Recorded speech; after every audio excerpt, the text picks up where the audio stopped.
धुळे महानगरपालिका निवडणुकीसाठी 15 जानेवारी रोजी मतदान प्रक्रिया पार पडली। या निवडणुकीच्या मतदानावेळी प्रभाग क्रमांक 17 मधील 28 नंबर शाळेत ईव्हीएम मशीन बंद पडलं होतं। या मशीनमधील 3 व 4 नंबरचं बटन चालत नसल्याचा उमेदवारांचा आरोप होता। त्यामुळे प्रभाग क्रमांक 17 मध्ये फेरनिवडणूक घेण्यात यावी अशी मागणी पराभूत उमेदवार गौतम पगारे, राजू महाराज आणि दक्ष पत्रकार संघाचे अध्यक्ष बापू बागुल यांनी केली आहे। त्यांच्याशी मी महाराष्ट्र चॅनलचे मुख्य संपादक चंद्रशेखर पाटील यांनी संवाद साधून मतदानाच्या दिवशी त्यांच्या प्रतिक्रिया जाणून घेतल्या।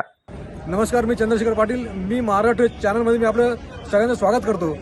आम्ही प्रभाग क्रमांक 17 मध्ये आम्ही उभे आहोत आणि आता आपण जे काही बघतोय इथे शाळा क्रमांक 28 मध्ये अजूनही मतदान सुरू आहे। जे लोक 5 वाजेच्या आत आले त्या लोकांना मतदान करण्याची इथं परवानगी देण्यात आली आहे। त्याच्यामुळे आपण पाहतो की ह्याच्या काही रांगा संपल्याशिवाय मतदान बंद होणार नाहीये। आपल्यासोबत उमेदवार आहेत आणि काही इथले काही मंडळी आपल्यासोबत आहेत। इथं जे काही ईव्हीएम मशीन आहे, ईव्हीएम मशीन बंद पडलं होतं आणि ते बंद पडलेलं ईव्हीएम मशीन चालू झालेलं नाही। काय झालं होतं, काय घटना घडली, काय सांगा? आज सकाळी जो प्रकार आम्ही पाहिला की बटन नंबर 3 आणि बटन नंबर 4 समता हायस्कूलमध्ये चालूच होत नव्हतं।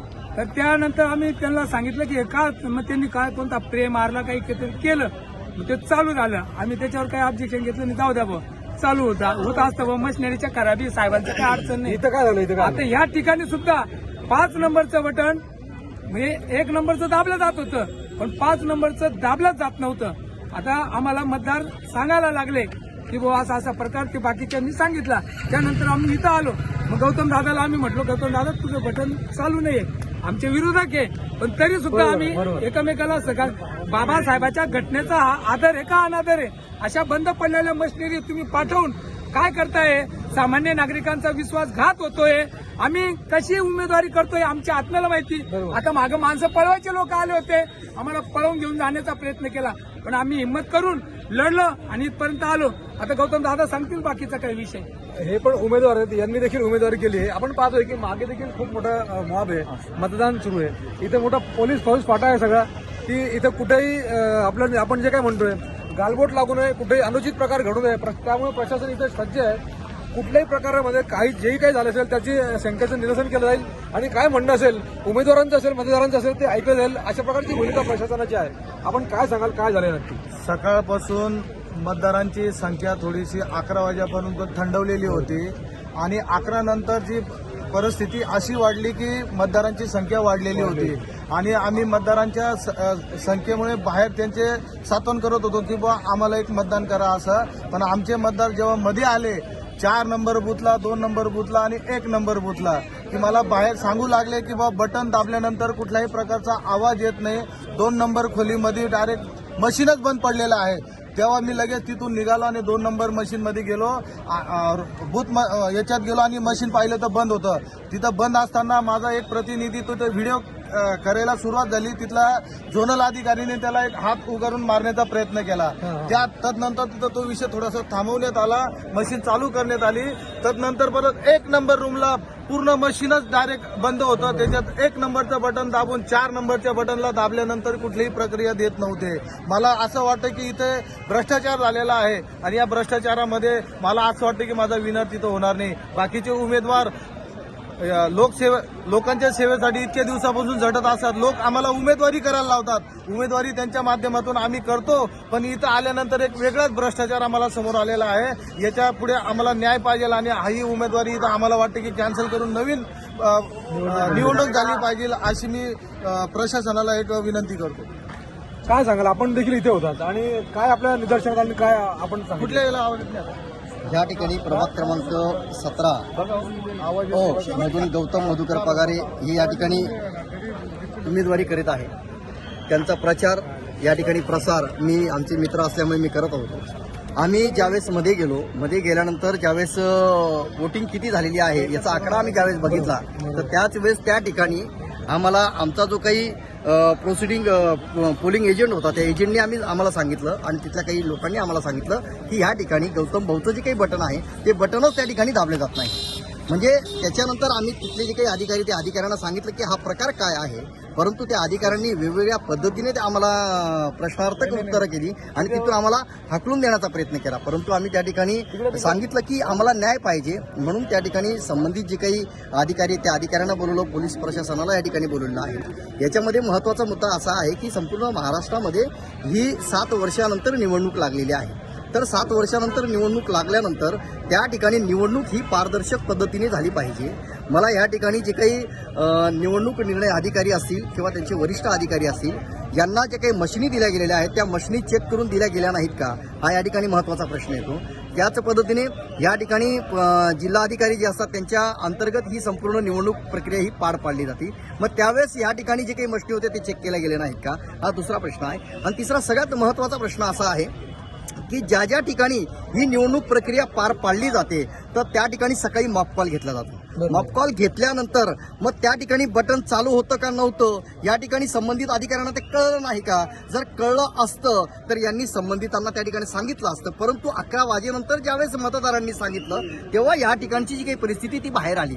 म्हणजे या ठिकाणी जे बलाढ्य उमेदवार आहे त्या उमेदवारांनी या ठिकाणी मोठ्या प्रमाणामध्ये इथे काहीतरी प्रक्रिया राबवलेली आहे आणि त्या प्रक्रियेच्या माध्यमातून या ठिकाणी मोठ्या पद्धतीने कुठेतरी पाणी मुरतं आहे असं मला वाटतं. म्हणून या ठिकाणी मला असं वाटतं की ही प्रक्रिया जी आहे निवडणूक या ठिकाणची प्रभाग क्रमांक 17ची जी काही निवडणूक प्रक्रिया आहे ही फेर झाली पाहिजे अशी आम्ही दक्ष पत्रकार संघाच्या माध्यमातून आम्ही आवाहन करतो. नाही, मुळातच प्रश्न असा आहे की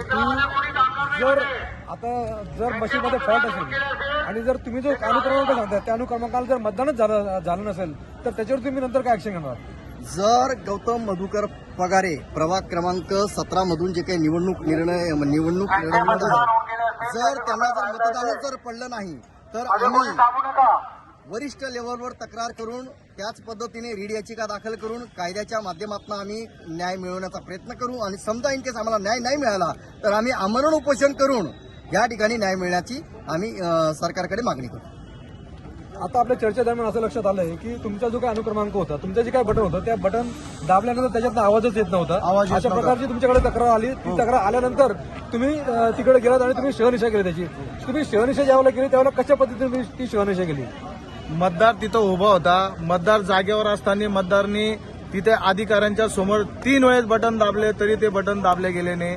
अधिकारी म्हणता आमचा अधिकार नाही, आमचे आरओ येतील आणि हे सगळं प्रकार पाहतील आणि आरओ आल्यानंतरच तुम्हाला लेखी स्वरूपात किंवा तुमची तक्रार मान्य केल्या जाईल. तोपर्यंत मी म्हटलं आरओ आल्याशिवाय आरओनं यायला 1.5 घंटा लागला. बरोबर. आरओनं यायला 1.5 घंटा लागला म्हणून ही लाईन आहे. ही लाईन माझ्यासाठी आहे. मी उमेदवार आहे तर मला इथं न्याय मिळाला पाहिजे, नाही तर ही प्रक्रिया नवीन झाली पाहिजे अशी मी सरकारकडनं मान्य करतो आपल्या माध्यमातून.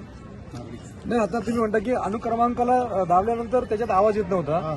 असं जर झालं असेल तर ते टेक्निकल दृष्ट्या कशा पद्धतीने प्रूव्ह करणार? टेक्निकल दृष्ट्या असेल तर त्यांचा एक मेकॅनिकल तिथं अवेलेबल पाहिजे आणि त्या मेकॅनिकलनी ते सगळी टेक्निकल दुरुस्ती तिथे केली पाहिजे.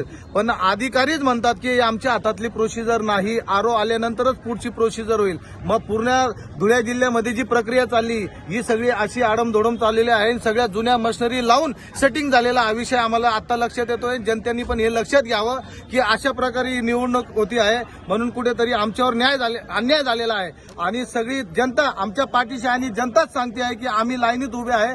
लाईनीत कुठल्याही प्रकारचा तिथं आवाज येत नाही. बटन फक्त दाबलं जातं आणि मतदाराला बाहेर काढल्या जातात. आणि तिथं पोलीस प्रशासन आहे. पोलीस प्रशासन फक्त जोरात आवाजात बोलल्यानंतर मतदार हा घाबरला जातो. पोलीस प्रशासनाने त्याला सात्वन केलं पाहिजे, तिथं त्याला समज दिली पाहिजे आणि जेणेकरून हा मतदार जागृत झाला पाहिजे आणि कुठेतरी त्याला न्याय मिळेल अशी मी सरकारकडे एक इच्छा व्यक्त करतो, अपेक्षा व्यक्त करतो आपल्या माध्यमातून. आपण शाळा नंबर 28 मिल परिसरामध्ये आहोत. आपण पाहतोय की जी काही घटना झाली त्या घटनेचं संपूर्ण कथन आपण पाहतोय की जे उमेदवार गौतम पगारने पण केलं आहे आणि त्यांच्यासोबत त्यांचे जे काही कार्यकर्ते मित्र त्यांनी देखील केलंय. मुळातच अनुक्रमांकाचं बटन ज्यावेळेला दाबलं जात होतं त्यावेळेला तिथून कुठल्याही प्रकारचा आवाज येत नव्हता आणि असं असताना तक्रार करून देखील त्यांनी त्या मशीनमध्ये कोणत्याही प्रकारची सुधारणा केलेली नाही. कुठल्याही प्रकारचा इंजिनियर आणून आमचं समाधान होईल अशा प्रकारचं आमचं सांत्वन त्यांनी केलेलं नाहीये. किंवा आम्हाला तशा प्रकारची टेक्निकल गोष्ट त्यांनी आम्हाला दाखवली नाही. त्यामुळे या विभागाची जी काही निवडणूक आहे या विभागातली निवडणूक पुन्हा एकदा घेण्यात यावी आणि ही निवडणूक प्रक्रिया रद्द करण्यात यावी अशा प्रकारची मागणी ते करणार आहेत, त्यांनी केलेली आहे.